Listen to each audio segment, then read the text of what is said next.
Hey gang, this is Dan Shank with Stringer Rex coming back at you with another video, and this time we're going to talk about how to extend the handle on a racket.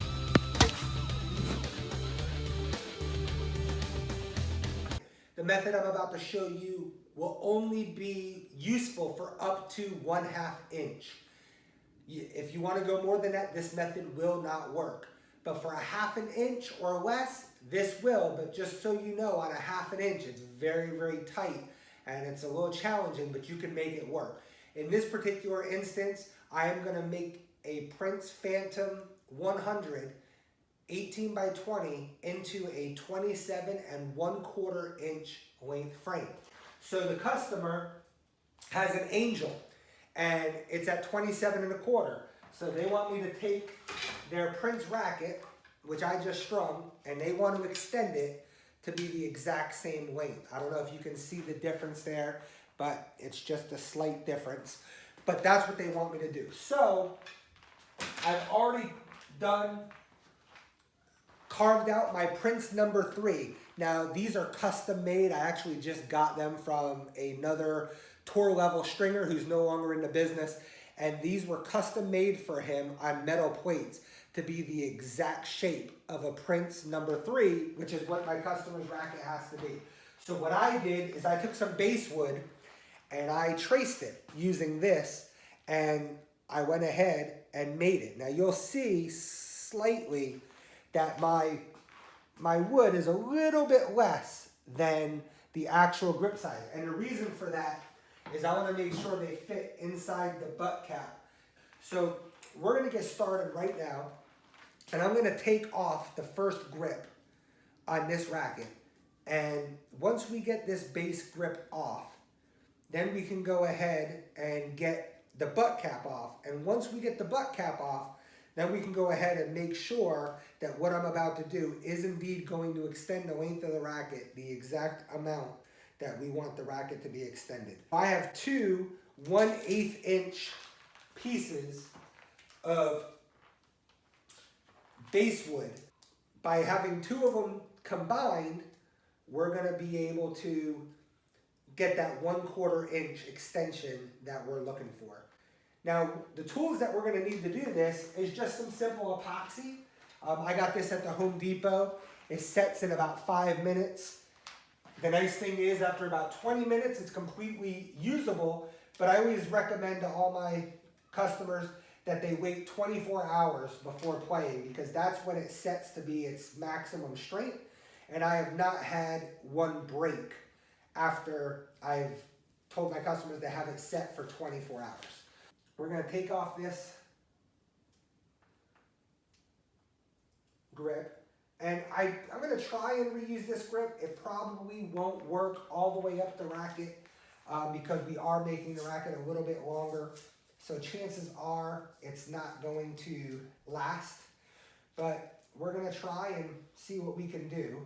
I'm pulling the grips off without the sticky tape because I will just re-add some double-sided tape for this grip, but I'm being careful as I pull it off not to ruin the grip in any way so I can reuse it. And we get down to the final staple, and I just kind of pull it off the staple. Now what we're going to do is we're going to pull off the double-sided tape. And as you can see, once that tape is off, the racket is good. Now, one of the things I'm going to mention is when you're taking these staples out, some people will just use a standard pointed tool, an awl that looks like this. But this awl, the tip is really, really small, so it's easy to fit in the staples to be able to pull them out. But what I recommend is if you use this type of an awl, you need to get under the staple. And then once you get under the staple, you need to just push the awl straight. Don't bend it because you'll break your awl tip. So you just push it straight until you get to the fat end, and then the staple will just come right out. And that's how you can remove the staple pretty easily. I'm going to do that for all the staples right now that are inside this butt cap. There we go. Oh, I got it. All right. so now, got the butt cap off. So now I can put my 2 pieces of wood inside the butt cap, and you'll see that these are shaped so they'll fit the racket. And as you can see, they fit almost perfectly on the racket. That's all I need to be able to fill up this little space, is just enough to extend the racket. And you'll see that that fits pretty good in there. The butt cap's gonna slide right over that. And now, when we measure the racket, we'll put it on our ruler right here. And when we measure it, we'll see that it's right at 27¼ inches. And if we compare it to the Angel racket, we will see that they're both the same. Let's get them matched up exactly head to head. You'll see that those are pretty much exactly the same, spot on. So now we have matched the length of the racket the way that we want it to be. Now that we know we have that, the length that we want, we can take this off. And because I'm doing 2 rackets, I'm gonna go ahead and take this grip off the second one. I'm gonna take the plastic off, get the grip off, take the butt cap off, and then we'll be back because we're gonna do both at the same time with the epoxy. All right, so real quick, I felt like the other ones were a little bit too small, so I just cut out some new ones and they match up perfectly. Now what we're gonna go ahead and do is the hard part. And the hard part is simply, we're gonna take our tongue depressor, popsicle stick, whatever you wanna call it, and we're gonna mix up our epoxy and our resin. So right here, this is the resin. Get the cap off.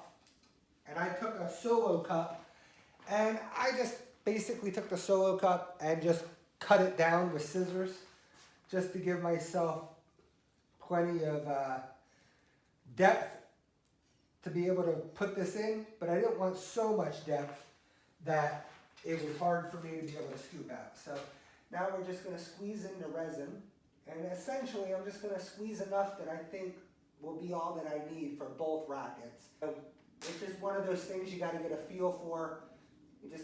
It's better to have a little bit too much than not enough, especially since you only have about 5 minutes of working time once you mix the two. So there's the first amount. Now we're gonna put the hardener in it.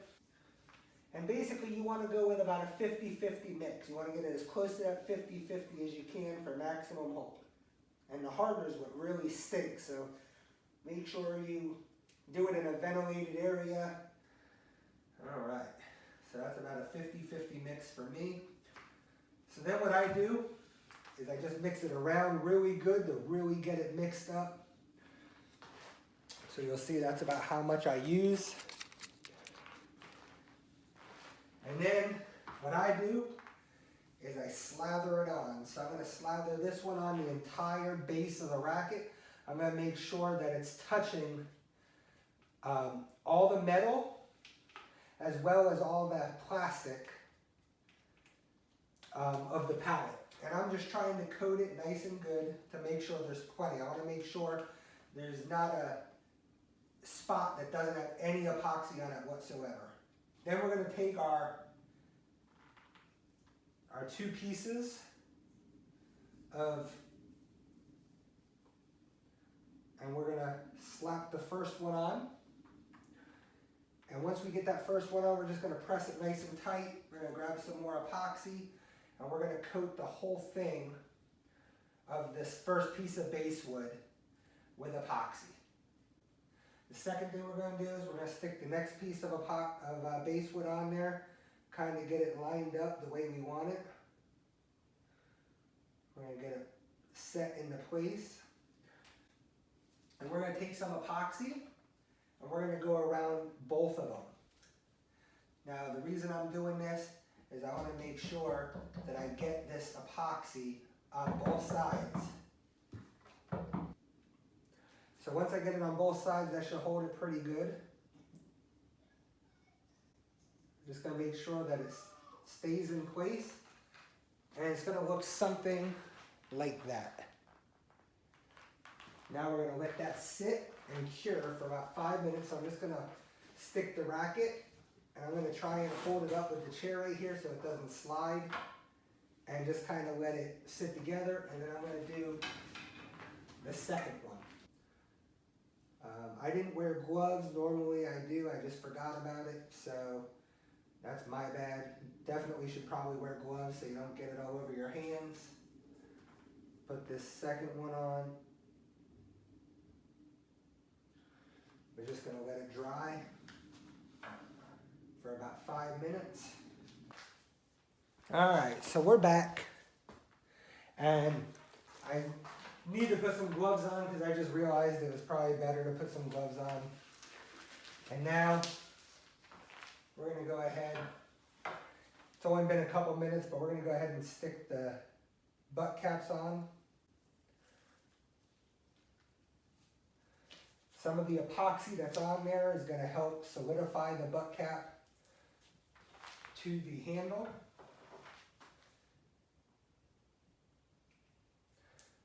Of course, we'll use staples as well, but the epoxy will just give it a little bit more of that solid feeling.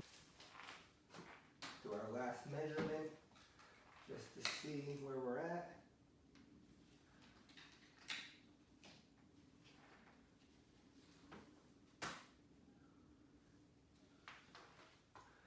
We are at 27 1/4 inches. Now that we have the butt caps on, we can get rid of these gloves, and just going to make sure that the butt caps are on all the way by giving them a good push. We just want to make sure that they're on tight before we staple. So that should be more than enough pressure. Just make sure that didn't change anything over here, which it did not. They are 27 1/4 inches. So now we're going to go ahead, I got another pair of gloves, and we're going to staple on the butt caps. So I use a nice Craftsman electric staple gun.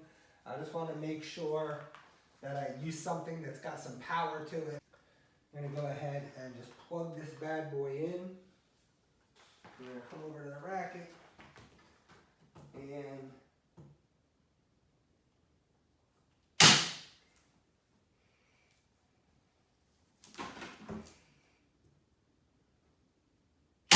I'm going to put some staples in.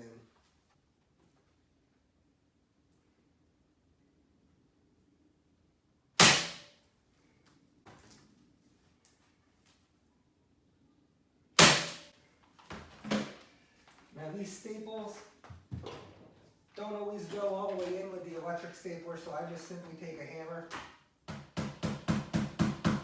and hammer them home.